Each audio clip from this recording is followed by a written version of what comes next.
Right, so the round 4 results are in. What does that mean? New power rankings. Had a look at the numbers. All teams have got a position now. Still not entirely happy with some of the jumps. There's still a couple of teams who've made big movements one way or the other.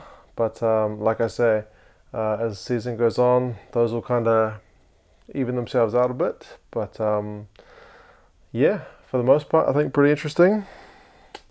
We have a new team at 15. It's no longer the Jaguares. They surrender that spot to the Sunwolves. Sunwolves still do not have a win. They just got smashed this week by the Sharks. That makes them good enough for 15th place. Can they hold on to 15th for the whole season? Can they make that wooden spoon theirs? It's looking pretty good so far. But in all seriousness, they need to get better pretty soon. Otherwise, they are going to finish last. Next, moving up one spot, is the Jaguares. So they got their first win of the season against the Waratahs this week. Breaks a drought from 3 losses on the trot. So yeah, still not a great record. And they might have been pushing the next team if they'd gone on to really give the Waratahs a big points differential. But in the end, the Waratahs scored a few late tries, kind of evened it up. So the result, not quite what they could have potentially got. So yep, that only moves them up the one spot into 14th. Next, dropping 4 spots, is the Brumbies. The Brumbies have been poor. Their one win was pretty scrappy over the Sunwolves. It wasn't, given what we've subsequently seen, it wasn't all that impressive. And yeah, they've had 2 pretty poor losses against the Reds and the Rebels. So it's not there for the Brumbies at the moment. And yeah, I think if the Jaguares get another win, they're going to be pushing them down further the ladder. We will see. Next, and dropping 1 spot, is the Stormers. So the Stormers have just finished their tour of Australia and New Zealand, and yeah, it didn't go well. So no wins, no draws, just 1 bonus point from the whole tour. So good in patches, but that 1 win they got against the Jaguares over in week 1 is looking like a long time ago now. So yeah, pretty poor from the Stormers on this tour. Like I said, patches, they were good, but patches don't win matches. So they are in 12th spot, kind of finishing off that bottom row. Next, in the second row, down 3 spots, is the Bulls.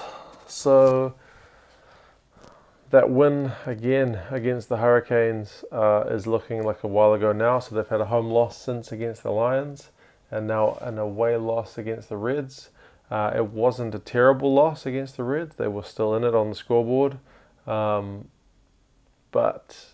it was a team that they might have targeted to beat. You know, the Reds, whilst they've got a decent record now, traditionally, in the last few years anyway, not been a particularly strong team. Although the home side has had a good record in their matches. So, yeah, they still haven't got their win at Suncorp, and they are 11th on the power rankings. At 10 and up 3 spots is the Blues. So the Blues had a pretty poor start to the season with home and away losses to New Zealand opposition.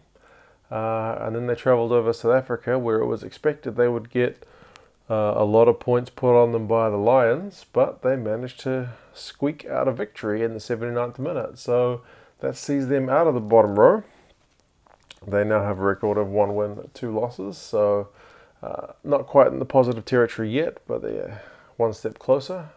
First win, so jumps them out of the bottom row. Their win, I mean, if you think about it, they've got the same record as the Brumbies. A win over the Lions is worth more than the win over the Sunwolves. So, yep, the Blues are up in the next row. Like I said, it's still pretty early days, so one result really does change the whole outlook of the power rankings at the minute. Next, in ninth, which is a massive drop, and as I said, I'm not totally happy with it, but down 5 spots. And I think the main reason you look at it with the Waratahs is they've now got a 1-1-1 record. So 1 win, 1 loss, 1 draw. So I guess it kind of makes sense that they're towards the middle of the table. Their 1 win was a really narrow win against the Stormers. They had a draw against the Sharks, which doesn't really count for much, doesn't push you up, doesn't push you down, and then a pretty poor loss against, I don't want to say lowly, but at least on this season, not doing well, Jaguares team. So, yeah, that's just what's punished the Waratahs this week. So they are down into 9th spot. Like I said, only 1 win will bump them up. But, yeah, if they get another loss, it's going to drop them. So kind of simple stuff at the end of the day. But, yeah, still not that happy that it's such a dramatic change just on my end. Next, in 8th spot, they didn't have to do anything. Chiefs had the bye. They are down 2 spots. But yeah, they had other teams behind them win. So they've just gone down. They'll catch up because they'll play that game that the other teams are ahead of them. Provided they win, of course. Next, in 7th, is the Sharks. So the Sharks, like the Waratahs, have also now got that 1-1-1 record. But I mean, if you think about the Sharks' record, their loss was against the Lions away, so pretty tough place to go, and they didn't lose by a whole heck of a lot. Draw against the Waratahs and a big win against the Sunwolves. Sunwolves are a pretty lowly team, but they put the points on them. They could have just gone and did what the Brumbies did and just kind of get a marginal victory, although the Brumbies played them away still. The Sharks did it. They did it comfortably. So, yeah, got to give them credit for that, and puts them up into 7th, up 5 spots, which is, like I said, again, a massive jump. Not that happy with that in terms of 5 spots for either of those teams, but like I said, their record is also just kind of evened out with that win. Next, in 6th, is the Reds. The Reds are up 4. So their record has gone into the positive side of the ledger with their most recent victory. They're now at 2 wins and 1 loss. So that loss in round 1 against the Rebels when they had 2 men down or a man down for the whole game and the yellow card, it's yeah, like I said, seeming like a long time ago. 2 solid victories against the Brumbies and the Bulls. Nothing really earth-shattering at the moment, but they're on the right track. So, yeah, we'll reward them with a couple steps up the power rankings. Next, into 5th, well, staying in 5th, is the Highlanders, still undefeated Highlanders. Only played the 2 games, 2 wins against the Blues, kind of close at home, and then against the Stormers, who aren't doing that well. Decent results, so yep, Highlanders looking okay.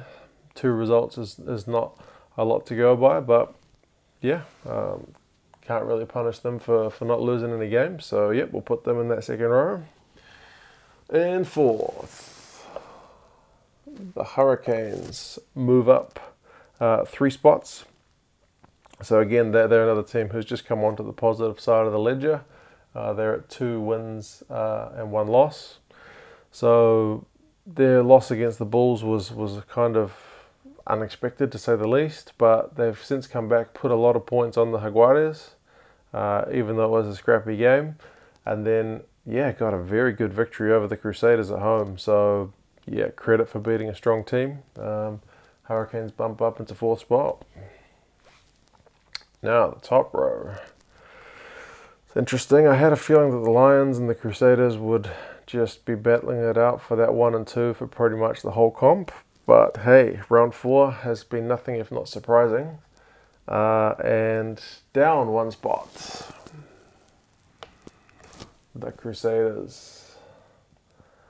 Yeah, they've got the same record as the Hurricanes now, so 2 wins and 1 loss.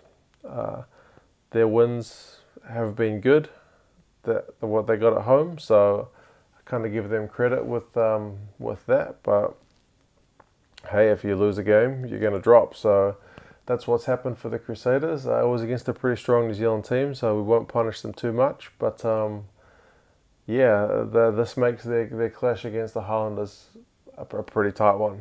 Two really, really strong looking teams going at it. So yeah, the result of that could be big for the power rankings next week. In second spot and dropping one is the Lions.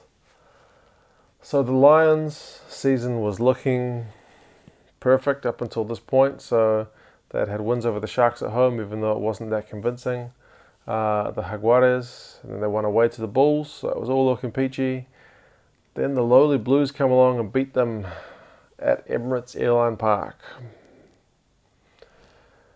Man, who was expecting that? So, yeah, there's a blemish on the Lions' record now. Whether or not they can rectify that in the next few games, well, they've got the Sunwolves next, so they should do. And then going forward, it's going to be interesting because they're losing a little bit of that air of invincibility about them now. Not many people beat the Lions at home. And interestingly, number one, Melbourne Rebels. So the worst team from Super Rugby last season has the only, well, I mean, Highlanders are still perfect, but yeah, 3 from 3. And in terms of perfection, 3 wins, 3 bonus point wins, maximum points, the Rebels. I talked to my dad the other day, or yesterday, and he said, well, they haven't played anyone. It doesn't matter, man. Maximum points is maximum points. The true test will be over the course of the season, but for the moment, you literally can't ask any better of them than to get maximum points from their games. So, yeah, what a massive turnaround. Number one for the Rebels, Aussie team on top. Like I said, we'll see how this goes throughout the season. A good mix, you have to say. No New Zealand teams in the bottom row at the minute, so that'll be interesting to follow as we go on. Reds and the Rebels, the top 2 Aussie teams. Probably wouldn't have picked that kind of 6 weeks ago. But yeah, still some familiar faces at the bottom with the Sunwolves. Brumbies may be a bit surprising to be so low, but hey, season is still pretty early on, so we will see how things go. Let me know what you guys reckon. Like I said, some jumps and some drops, which I'm not that happy with, but that's just kind of how it goes. And we'll follow things throughout the weeks. But yeah, let me know your thoughts, and I'll talk to you guys again soon.